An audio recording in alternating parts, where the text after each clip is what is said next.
Breaking news, the Seattle Mariners have brought back Josh Naylor for the next 5 years.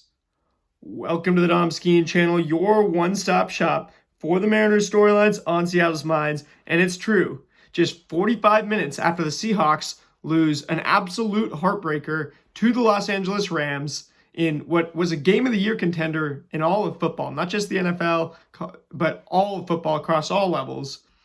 The Seattle Mariners bring Seattle's hopes right back up. And is this not exactly what being a Seattle sports fan is like? When you're faced with losing your team, you get the 95 season that saves it. When you're faced with one thing, then eventually they bring you right back in. They break your heart, then they reel you right back in. And Seattle sports today, it was the Seahawks who are having an excellent season, and I'm very proud of how they played. Check out all my pieces from today over on the Seahawks Wire, SeahawksWire.com. With that being said, or SeahawksWire.usatoday.com, USA Today affiliated website. However, the Mariners bring back Josh Naylor. It is a 5-year contract, sources say. The club is not confirmed, but they did tweet out a trident emoji as they want to capitalize on the hype of this and the goodwill.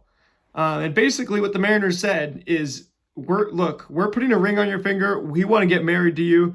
We do not want you to look anywhere else. We do not want you ever going back on the open market feeling like you're single and you have to go find somebody else to love.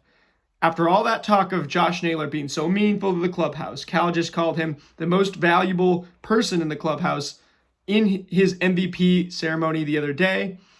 The Mariners have agreed with Naylor on a 5-year contract.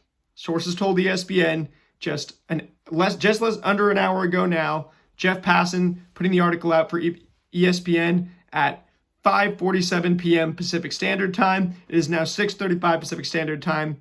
And Naylor, 28 years old, made an immediate impact, offensively, defensively, on the base paths. Everything that you could ask for, not just in a first baseman, which the Mariners were desperately in need of after Luke Raley, who's, we like to think of as a tweener, but really is more of an outfielder, was asked to play there to begin the season.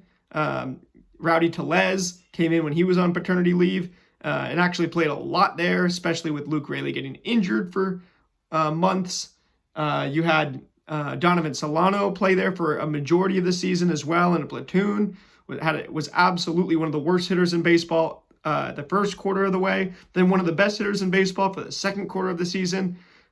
Eventually, he had outstayed and outperformed his need. By the time we had Naylor, we didn't need to use him as much, and so we let him go at the beginning of September. But now we don't have to worry about first base. Naylor is going to be back, and we can move on to the discussions around right field, third base, and second base. I know we also just made a trade. The stove is absolutely burning right now for the Seattle Mariners. They just made a trade a minute ago. And I saw it was a pitcher named Rodriguez. Going to check what it is right now. We've acquired left-handed pitcher Robinson Ortiz from the Dodgers in exchange for minor league right-handed pitcher Tyler Go. Thank you, Tyler Go, for your service to the Mariners organization.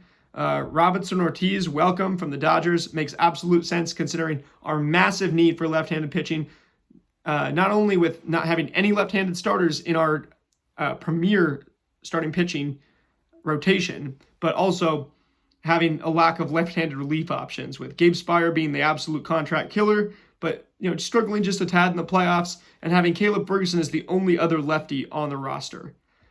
So the stove's absolutely heating up for the Mariners. I'm going to be back once we hear the contract news. Now, I do not expect us to get the number on how much we're paying Naylor tonight. I do not expect for there to be an official announcement. It is all pending a physical as well.